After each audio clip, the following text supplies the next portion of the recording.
We're now in Xpujil, as far south as we've gone so far. This is a different region known as Rio Bec.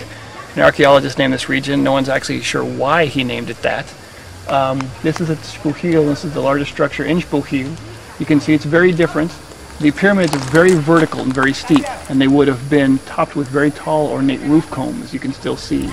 The idea is that they may have had steps going up, but they were kind of false. It was all kind of a facade, and most of it's all crumbled away. But you can still see how tall and steep they would have been. You see a lot like this as we go south and further into Guatemala. You'll see this type of style. There's more to Xpujil than what you see here, but this is the main center. Basically, it's a ceremonial center. And in this tower behind us, there's a staircase going up, a very steep staircase that opens up and looks out on the main courtyard behind me. It's thought this was used by priests for ceremonies.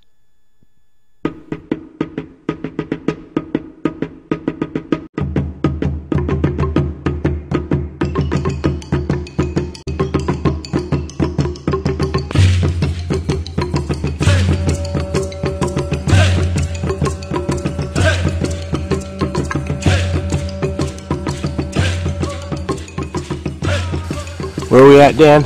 We're in Calakmul. Who wants to shake the tree? Very far south. We're near Guatemala, and this is a site we just kind of randomly went to. A lot of toucans, a lot of birds, a lot of wildlife. Here's a big one we're about to go to. You can see just the canopy of the area. Calakmul was first found, I believe, in the 1940s when someone saw it from the air. And there's still archaeological work that's going on here, so it's very interesting. So here we are again. Now, what's interesting about this place, and these were the rivals of that region to call down in Guatemala, we're pretty close to Guatemala right now, is that this place is just huge. It's just like a huge walled city. You can see right here this wall that it would continue all the way down and surround this whole city. And I guess there's like 6,500 structures here. So it's just kind of neat. It's different than the other places. It's just this massive city surrounded by a wall. Inside these pyramids are tombs, and many interesting things have been found. Jade masks, interesting murals. They're still working on trying to excavate them. So there's a lot more here to be found. Bunch of monkeys.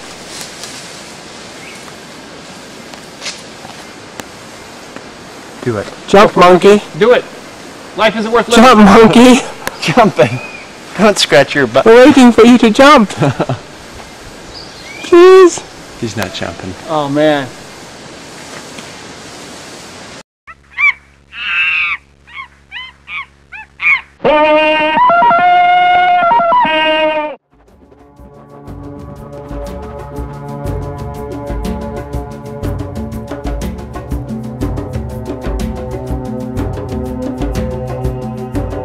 Becán, a site that has inhabitants that date back to 500 BC. The most unusual and important part about this is a defensive trench dug around the outside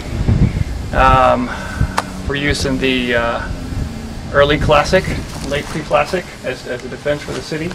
This is a Rio Bec style, and you can tell by the rounded corners right here in the terraces. Also over here you see fake stairs that would have led all the way up just to look like stairs. Again, reminiscent of the pyramids that are at Tikal, showing a connection between the two areas. Cool. Here's a quick view.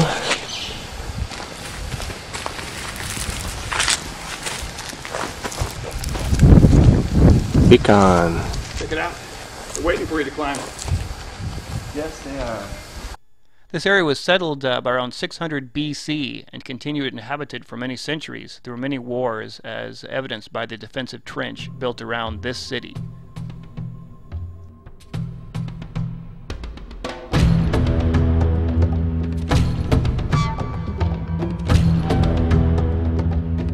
Cobá was first settled at 300 BC around some lakes, which are very unusual for the Yucatan.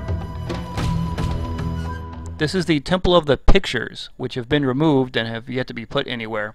On the top is a later temple built in the style and time period of Tulum, the local Tulum deity Amusen Kab. This shows a stela of a lord of Cobá over some bound captives, again showing you the warlike features of the region. It extended for perhaps 4,000 kilometers, and there are Mayan roads connecting Cobá with many other sites. So this was a very powerful empire. This is a nice stela at the site with lots of writings and hieroglyphs. At least this one's protected. In recent decades, Mayan hieroglyphs have begun to be deciphered, so we can now begin to read what they were saying, and hopefully we'll know more someday.